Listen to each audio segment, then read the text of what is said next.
Hello, everyone. I'm Janet Salmons, and I manage the SAGE Research Methods community. I'm pleased to be joined today by Julianne Cheek and Elise Obi, who are co-authors of this book on research design we're discussing here. So before we get started, if you're new to this community, we're interested in everything to do with designing, conducting, analyzing research, writing about it, and sharing results. And at the center, you can see teaching and learning, because we think whether you're new or experienced, we all have something to learn. So do you want to just briefly introduce yourselves? And then we are going to talk about Chapter 5. Yeah. So hi, I'm Julianne Cheek, a professor at Østfold University College in Norway and one of the authors of the book. And I am Elise Øby. I'm the other author of that book, and I work at Christiania University College.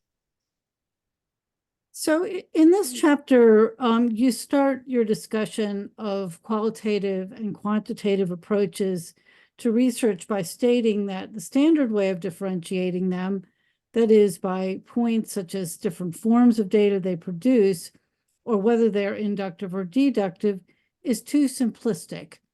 So why is that? Lisa, did you want to kick off with this one on the dot points? Well, I think that, as we've talked about in another earlier recording, we talked about different types of knowledge and different goals of the type of knowledge you want to achieve by doing your research. And I think that, when you talk about the different types of knowledge, different types of data will enable that type of knowledge. And that's where, so that maybe qualitative approaches normally is defined by having words as data, and quant approaches is defined as having numbers as data. But quant approaches actually reflect a type of knowledge goal that is only achievable by using statistics as a tool, and statistics only work with numbers. So that the data take the form of numbers is more a consequence of the type of knowledge you're trying to achieve. It's not what quantitative approaches are. That's how I think of this. Yeah, and that's the same with qualitative approaches. I mean, words aren't data. Some words might be data, but it depends in the context of a research project, research question, and it depends how those words were collected. Where accepted conventions used is the trustworthiness and credibility of those words established. So just putting dichotomies like words, numbers, inductive, deductive, which we've talked about when we were looking at chapter 3, for example, etc. Yes, it is true that much qualitative research is inductive thinking, where we are building theories, we are building understandings, and much quantitative research is deductive in terms in that we are investigating specific things and trying to come to conclusions about them to support or not support those statements. But that in themselves, as you said, Elisa, is not what they are. All right, they are all of the thinking that gives rise to those characteristics of these approaches. So the dot points are characteristics of the approaches that arise from the thinking that sits behind both the approaches. Yes. And they also vary within, like the quantitative approaches isn't one thing. Like, I think most people would agree that quantitative approaches, they focus on generalizability to broad populations. Sampling is underpinned by rules of probability. You normally use a standardized form of data collection, so you get comparable data across everyone that provides the data. But that doesn't define one way of doing quantitative research. You could still have, there's a variety within. So you could have descriptive approaches, like if your goal is to achieve knowledge of the type that you want to describe the state of things in a huge or pretty broad population of people. But you could also look for correlations, like how are characteristics of a certain population of people related to other characteristics. And that's a different type of quantitative research design.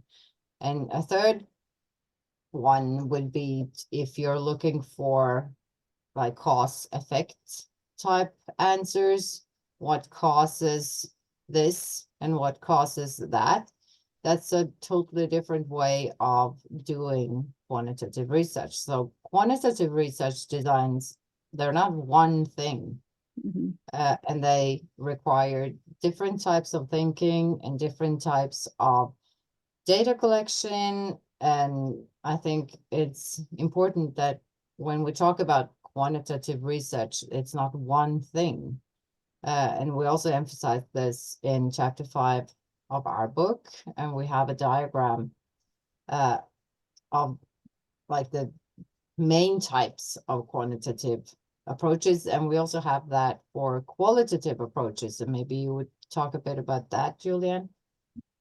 Yeah, I mean, your point, what you're making about the quantitative approach is exactly what applies to qualitative approaches. I mean, in the positions that I have when I read students' work or even manuscripts submitted for publication, I often read a qualitative research approach was used in this study, and that's all that's written. And that doesn't tell me anything because, like in quantitative approaches, there's as much variation between qualitative approaches as there is actually between quantitative and qualitative approaches, if you think about it.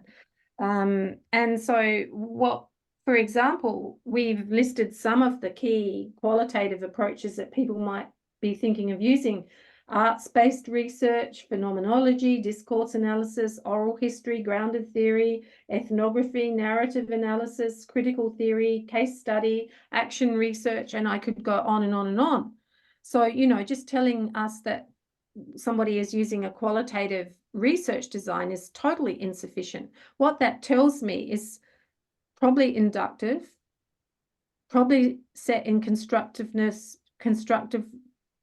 derived onto epistemological assumptions. Type of knowledge is going to be about co-constructed with participants. It's going to tell me those things, and it's going to be consistent with the research question. But after that, I'm going to have to do as much reading into the type of qualitative research approach I'm going to use as I did into qualitative research approaches generally to decide. So there's two levels of decision making with both quantitative and qualitative approaches.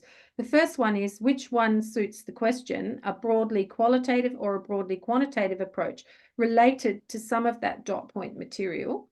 But then having decided that, like Elisa says, what type of quantitative approach and what type of qualitative approach, and that in itself needs as much work as the decision between the two major types of research approaches.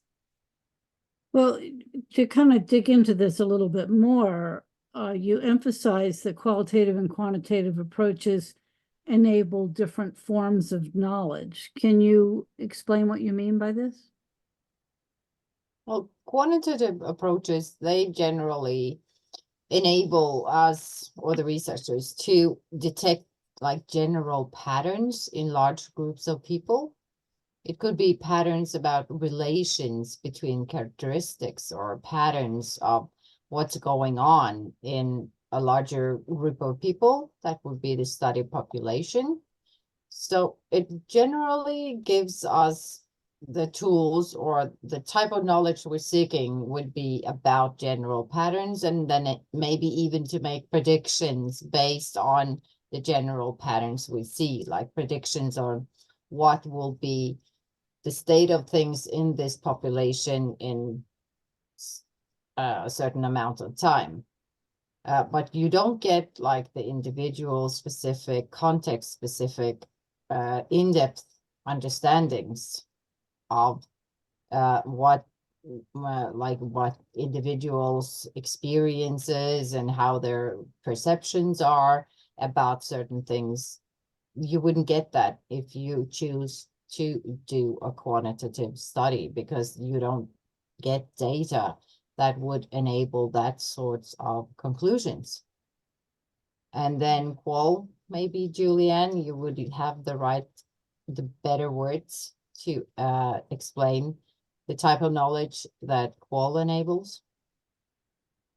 Well, I think you've used some of them in your explanation, comparing to quantitative research. I mean, when we look at these dot points, okay, the dot points taken together with the thinking that sits behind them is what these approaches are. But on their own, the dot points are not the approaches. So, you know, the form that the data takes in qualitative research must reflect the fact that what we are after is experiential perception, understandings, etc., of groups of people about certain social contexts or understandings. It is people socially located in context. And that's one of the big differences between the approaches, because in quantitative approaches, it's very important to take out other factors that can affect whatever it is that we are trying to test very specifically or make very specific statements about.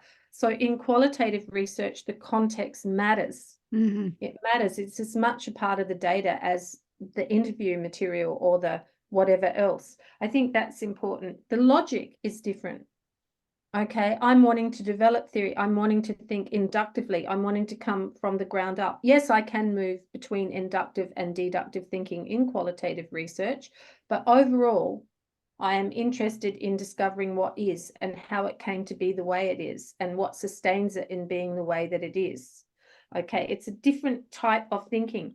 And to go back to that podcast from that related to chapter 4, it's a set of basic beliefs about what can be known and what reality is. It's set in the idea of constructivist views, okay, that reality is constructed by people in it and can be studied. Those constructions can be studied. Okay, it's an entirely different set of basic beliefs. So these are fundamental differences between the two approaches. And then within the approaches, we have different types of knowledge, because still with what I told you about qualitative and still with what you told us about quantitative, it would be impossible for people to head off and do the study. They then need to read more about how do you operationalize these principles in specific approaches of qualitative inquiry or specific approaches in quantitative inquiry. So it's this step thinking all the way through designing research. It's far too simple to write, this is a qualitative study, full stop, and now I'm going to tell you what I found in my interviews. I mean, and I know I'm simplifying there for effect, but in effect, that's what some people are saying when they write their research up. So you emphasize in this chapter that neither of the approaches is better in itself. Do you want to talk a little bit about that, and maybe give an example? You start. Yeah, well, I mean, I think an approach is only as good as it is to help answer whatever it is that is the problem driving our research. We do research to address problems or issues or questions. We don't do research to trial method, or we might, but we don't do research to employ a specific method. That's not the goal. The goal is to employ a method that can answer the research problem or question that we have. So what's best is the approach that can answer the specific research question or problem.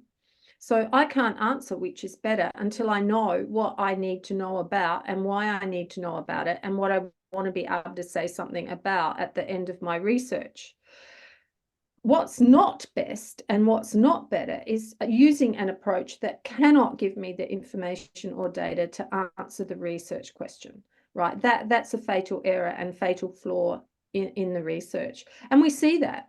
We see people trying to form hypotheses, for example, about things that it's impossible to form hypotheses about because we don't even know what the variables are, right? We haven't got a clear handle on that. And there are so many variables. All we can say really at the end of that research is that according to this variable, this is what we can predict, or this is what we can say. And yet people extrapolate that over to make huge statements about a specific situation or a specific problem. So what is best is whatever information addresses and answers the specific question and problem within the parameters of that question or problem in a specific research design. Did you want to add anything to that, Elisa? I think that pretty much wraps up our when we have that diagram of research design at the end of our book, we put Yes. the question, we put the research question at the center of the diagram, trying to enforce that, you know, the research question sits at the very heart of the research design. And it's that question that, if it's developed enough, it should tell you something about what type of knowledge you're seeking. And then that would be your your guiding star as to which approach is the best, and then maybe which type of method within that approach and how to put that method into practice. It's the question that drives all these decisions. Well, that's Yes, a and good I think- lead in to your final questions about, you know, talking about the strategies and the methods that each of these employ. Yeah, we probably addressed much of that when we were talking about the variation within qualitative and quantitative research. And for example, we gave those diagrams in the book where we've got all the different types of qualitative research and all the different approaches in quantitative research related to what the survey or the instrument, the measurement instrument, is meant to be able to tell us something about at the end of it with certainty. But I think the key thing is that the strategies that are employed with each one are underpinned by a certain logic and a certain way of thinking. So we have layers of logic and thinking, okay? And when Elisa was describing those different approaches within quantitative research, she was clearly articulating different types of logic, right, underpinning descriptive, correlational, etc., etc., etc., etc., depending on what you want to know. So the take-home message from this chapter and from this discussion about qualitative and quantitative research is that these are umbrella terms. These are terms that cover as much variation within them as they do between them. And so the starting point is to figure out, what do we mean about these big umbrella terms? What are some of the common characteristics of them? And that's where we get this definition by dot point. And okay, it can be helpful when we've done the thinking work beforehand and we're summarizing in a dot point that thinking. But if we haven't done the thinking and we just go straight into the dot point, then we're left with very simplistic definitions. Like if I'm using words, somehow I'm doing qualitative research, or if I'm using numbers, somehow I'm doing quantitative research, which is not the case.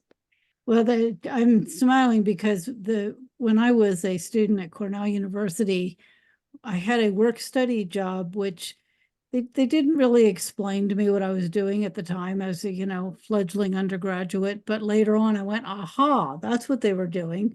We had this vast amount of words, stories, verbal responses that they collected that we were then coding to categorize so that they could do a quantitative analysis. So the fact that it started out with words did not mean that it was going to be a qualitative analysis. Now, they could also do a qualitative analysis of those responses. So, you know, as you say, you know, it's not so simplistic as it appears. One of the things that I did later as a student, as a doctoral student, when I was trying to figure out what, you know, approach I wanted to use, was to look at several studies that were tackling the same kind of problem, but using different methods. So that, and different paradigms, so qualitative, quantitative, phenomenology, case study, whatever, so that I could see, well, how was that different? Because just hearing about it, for those who are listening, you might be thinking, you know, I'm still not totally getting this. You know, that might be an approach that would be helpful. You know, look at some topic that interests you and go into your library and pull out studies that look at that topic using different methods and see, not only how did they do it, but, you know, what was the thinking behind it and what kinds of knowledge was produced? And that might help you to clarify what would fit best for what you're intending to do. I think that's a really good point, Janet. And so if you put in something like health transitions, for example, or something like that, you would see that people study that from all different points of view, depending on what particular focus they want to take. So I think that that's excellent advice, to go in and see what happens when you apply different types of logic and thinking to a particular problem area. So is there anything else you want to point to in chapter 5? I'd just like to make a contentious comment at the end, if I may. You may edit this one out, Janet. Okay, but that is that I think that qualitative and quantitative are the most overused words in research, and probably the most understood words in research as well. They've become almost taken for granted words. And, you know, it's very important that people take that step back and think, what type of knowledge do I need, and what type of knowledge do these approaches give me, and write that justification in their work, because you cannot take that for granted. And that's what's missing in a lot of the scholarship. We're jumping straight into the methods. We're jumping straight into, you know, what we did. We need a little bit more at the start, not a theoretical or philosophical treatise. We're not talking about that, but we're talking about, in this, we're drawing on the tenets of qualitative inquiry. This is because the type of knowledge we required was this, blah, blah, blah. And at the end, we're aware that a limitation of this is that we need to know more about this. Other studies can build on this. Like, what is happening is we're getting grab bites rather than fully developed pictures. And what you were talking about in your office, I could relate to that, like sort of knowing part of the puzzle and trying to put the pieces on the table without really knowing where we're heading. And it's like giving your reader all the pieces that they can see how they're working together, because that, in both quantitative and qualitative work in different ways, gives the research, whatever terms we want to use. In quant, we probably use reliability, validity, whatever else. In qual, we use more like trustworthiness, credibility, authenticity. It's that gives it that. Right. And I think we lose sight of that, and we will pick up on that in the next few podcasts, where we take a look at some of the issues when we're putting both of these approaches into practice. Okay, well, thank you. And we encourage you to take a look at chapter 5 and dig a little bit more deeply into all of the topics that have been discussed here.